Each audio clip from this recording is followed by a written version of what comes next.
네, 이슈 포커스 시간입니다. 이번 시간에는 최근에 관심이 집중되고 있는 가상화폐에 대해서 자세하게 알아보는 시간 갖도록 하겠습니다. 타이거 인베스트의 황윤성 대표 나오셨습니다.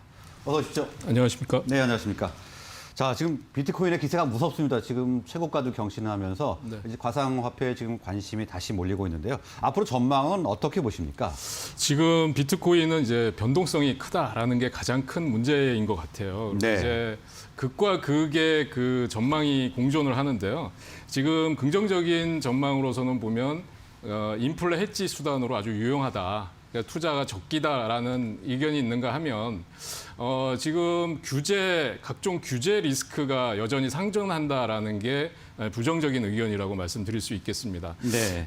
지금 제가 차트를 보면서 좀 설명을 드리는 게 훨씬 이해가 빠르실 것 같아요. 네. 그래서 야후 파이낸스에서 제가 본 차트를 말씀을 드리면은, 그러니까 지금 4월 15일인가요? 이때 63,000달러. 비트코인이 이때 고점을 찍었었어요. 예. 그리고 나서 중국이 이제 채굴 금지한다.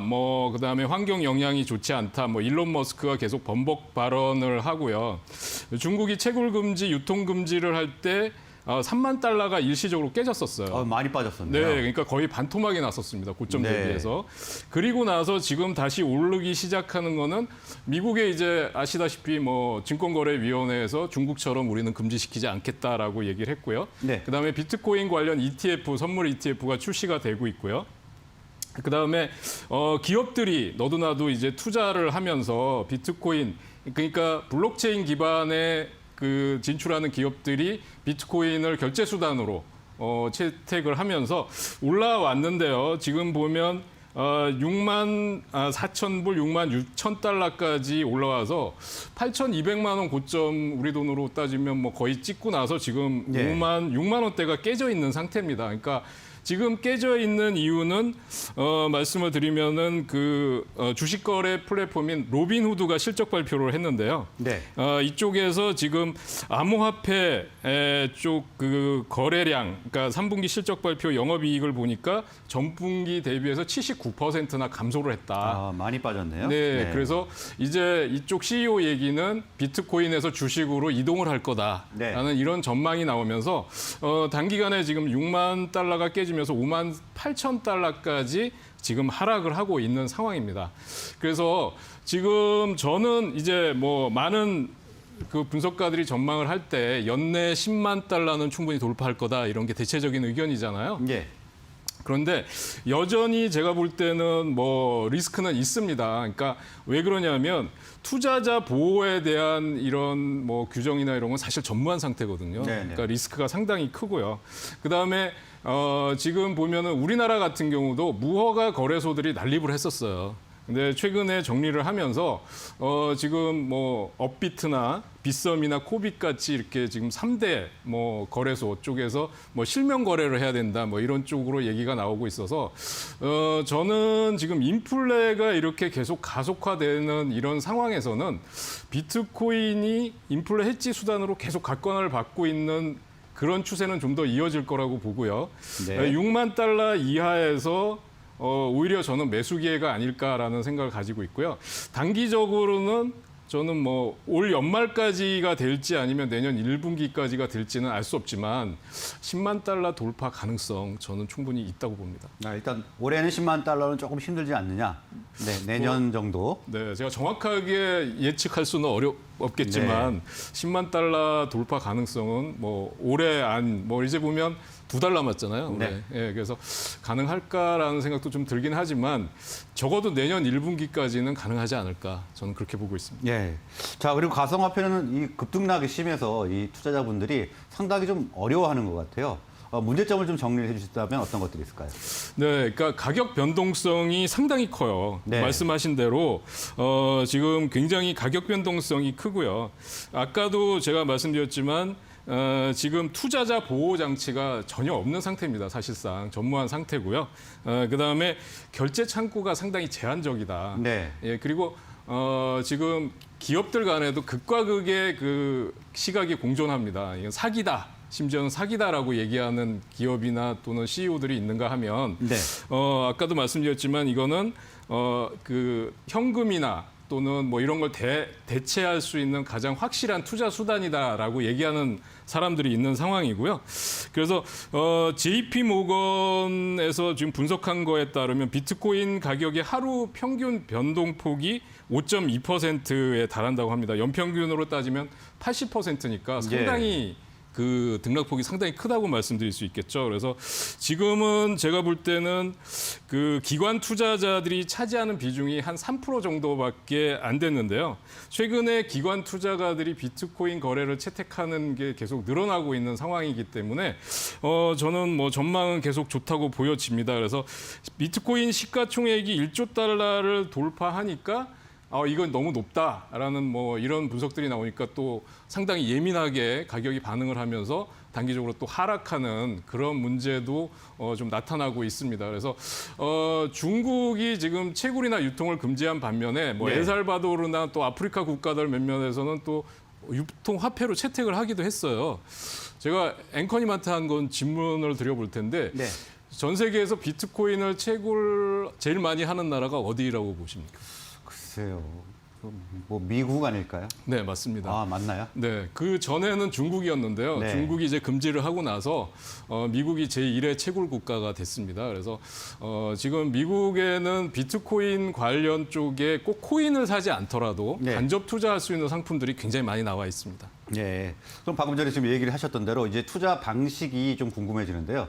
뭐 가상화폐를 직접 사거나 방금 전에 이야기하신 대로 코인을 직접 사거나 이런 방식을 취해야 할지 아니면 뭐 채굴주, 블록체인을 사야 될지 어떤 방식을 취해야 될지 조금 궁금해집니다. 네, 그래서 지금 그 2030 세대들은 굉장히 공격적이었잖아요. 그래서 그동안은 사실은 직접 코인에 투자를 한다 그랬는데 사실 가상화폐 쪽을 보면 뭐 비트코인도 있고 이더리움도 있고 도지코인도 있는데 이제 테슬라 CEO 일론 머스크가 이제 도지코인의 아버지다 그런 닉네임도 가졌었잖아요. 네. 근데 저는 지금 이렇게 많이 그 비트코인 가격이 상대적으로 많이 올라온 시점에서는 코인에 직접적으로 투자하는 것보다는 그러니까 간접 상품에 투자하는 게 좀 더 안전하지 않을까라는 생각을 가지고 있고요. 간접 상품이에요? 네, 그래서 지금 미국 증권거래위원회에서 비트코인 선물 ETF 상품도 지금 최근에 많이 상장이 계속해서 되고 있고요. 또 채굴 업체들 중에서 실적이 좋은 기업들, 그다음에 코인베이스와 같이 나스닥 상장 뭐 최고의 거래소 같은 쪽도 저는 지금 투자가 유망하지 않을까 이렇게 보고 있습니다. 네, 최근에 이 가상화폐 비트코인의 가격이 많이 올랐기 때문에 아무래도 좀 간접 상품에 투자하는 것이 낫지 않나 이렇게 분석을 해주셨습니다. 자, 그렇다면 가상화폐 실제 투자 사례 리뷰를 좀 해주시죠. 네, 뭐 처음에 촉발된 거는 이제 테슬라 CEO 때문에 됐다는 거 다 아실 거고요. 일론 머스크가 뭐 1억 5천만 달러어치를 지금 비트코인을 15억 달러를 지금 샀다라는 게 나왔었고요. 그다음에 증권거래소에 제출한 그 보고서에 따르면 향후 이제 다시 그 테슬라를 비트코인으로 구입할 수 있게 가상화폐로 구입할 수 있는 거를 재검토하겠다. 라는 얘기가 나왔습니다. 그리고 나서 미국의 투자은행들 같은 경우에 보면 뭐 뉴욕 멜론은행 또는 그 세계 제1의 투자업체인 블랙록 같은 데서도 비트코인 투자 선언을 했었고요. 그다음에 쭉 올라가서 보시면 이제 페이스북에서도 자체적인 화폐를 개발하겠다라는 얘기까지도 나왔었죠. 그래서 지금 근데 G7 뭐 회의에서 일제히 반대 성명을 내고 비트코인은 뭐 그 화폐로서 통용할 수 없다 이런 얘기들이 나왔었고요. 페이스북에서 추진하는 가상화폐 리브라도 이제 실패를 했었죠. 그래서 뭐 DM으로 바꿔서 지금 뭐 자체적으로 하겠다라는 얘기도 나오고 있습니다. 그래서 국내 시장을 한번 보면 국내 기업들 중에서도 비트코인에 투자했다가 상당히 정말 그 아찔했던 경험을 했던 기업들이 있습니다. 그 넥슨 같은 경우는 올해 비트코인 투자로 1,100억을 투자했었어요. 근데 그 460억 정도가 손실이 났었습니다. 근데 최근에 급등으로 인해서 지금 200억 정도 이상의 시세 차익이 나서 지금은 그 넥슨 GT나 뭐 넷게임즈 또는 일본에 있는 넥슨 같은 기업들이 비트코인 가격 하락할 때 급락을 했었는데 지금 주가가 이제 회복하고 있는 그런 모습을 보여주고 있습니다. 그럼 마이너스 460억에서 플러스 200억이 된 거네요. 네, 그렇습니다. 참 많이도 투자를 했습니다. 자, 가상화폐와 관련해서 지금 그러면 우리 중에서 눈여겨볼 종목이 있으면 좀 분석을 해주시죠. 네. 근데 지금 제가 이제 미국 같은 경우는 뭐 채굴 업체나 아니면 거래소나 뭐 이렇게 ETF 선물이나 이렇게 다양하게 있는데 네. 우리나라는 채굴 업체가 없어요. 아, 네. 네, 그래서 우리나라 지금 거래소의 가장 큰 데가 이제 업비트고요. 그다음이 두 번째가 빗썸, 세 번째가 코빗입니다. 네. 그래서 업비트 같은 경우는 이제 우리기술투자가 지분 8%, 또 하나투자증권, 또 그다음에 에이티넘 인베스트 이런 쪽에서 지분들을 가지고 있고요. 빗썸은 이제 비덴트가 일대 주주고요. 위메이드가 이제 주주인데 지금 위메이드가 급등하는 이유가 블록체인 기반 관련해서 이제 비덴트와 또 협업을 하겠다 이런 얘기가 나오면서 위메이드 주가가 최근에 급등을 하고 있습니다. 예. 코빗이 세 번째 규모인데 코빗은 이제 넥슨이 투자한 기업이라고 볼 수 있겠습니다. 그래서 네. 제가 이제 첫 번째 말씀드릴 기업은 우리기술 투자인데요. 지금 업비트 운영사 두나무 지분을 7.6% 정도 보유하고 있고요. 1분기에 어마어마한 영업이익이 났었습니다. 1,195억이 났는데 네. 지금 2분기에는 소폭 적자가 났었고요. 아, 또 뭐 이렇게 반전이 될 수도 있네요. 네, 그러니까 꼭 비트코인 투자가 그때 1분기에 고점을 찍었을 때, 예, 그때 그 엄청난 수익이 났었는데 그 이후에 급락하면서, 네, 네. 예, 또 마이너스 소유가 났었는데요. 지금 두나무의 우리 금융 지주의 지분 15% 중에서 10%를 매각을 한다고 합니다. 그래서 두나무가 이거를 인수하게 되면 지분 가치가 높아질 수 있지 않을까 하는 것도 관심 있게 볼 수 있을 것 같습니다. 예. 그리고 비덴트는 지금 어떻습니까? 네, 비덴트도 이제 어제 같은 장에서 지수가 많이 급락을 했었는데 비덴트는 상당히 견조한 모습을 보여줬어요. 예. 국내 2대 가상자산 거래소인 이제 빗썸 최대 주주고 아까 말씀드린 대로 2대 주주는 이제 위메이드입니다. 네. 예, 빗썸 코리아와 빗썸 홀딩스의 지분 10%와 34%를 각각 보유하고 있는데요. 이 빗썸 관련해서 지분을 가지고 있는 위지트라는 기업도 있긴 하고요. 그러니까 비덴트는 원래는 디지털 방송용 디스플레이를 개발하는 업체예요. 네. 근데 지금 주가는 완전히 가상화폐, 비트코인에 따라서 움직이고 있습니다. 그래서 최근에는 가상화폐와 블록체인 기술을 접목한 새로운 프로젝트를 발굴하는 데 주력을 하고 있는 기업입니다. 예, 디스플레이 업체에서 가상화폐 관련 기업으로 이제 완전히 변신을 시도했네요. 네, 그렇습니다. 네, 오늘 말씀은 여기까지 듣도록 하겠습니다. 고맙습니다. 감사합니다.